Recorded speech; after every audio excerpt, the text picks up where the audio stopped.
I think that the election of 1968 could well prove to be the battle of the century. And we've had some big battles in this year and this century, as you know. I think it could well prove to be one of the closest elections. It will certainly be one of the hardest fought elections in this century. I believe in fighting hard. It's the Johnson policy, and the United States simply can't afford 4 more years of the Johnson policy. That is what we have. Take a map of the world when you go home tonight, if you have one, and stand back from it just a few paces and throw darts at it.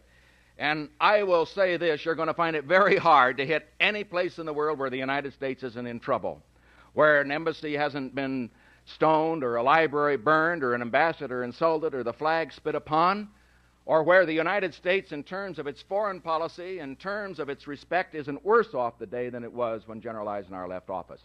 Let's look at Europe, for example. That great alliance, strong in 1960, now is virtually a hollow shell, or is becoming that. The French have virtually left it. The British are having deep problems. Not one of our allies in Europe is assisting us in Vietnam, and that's one of the greatest diplomatic failures in history when you consider the fact not only that we participated in World War II, but that have provided $50 billion for their assistance since that time.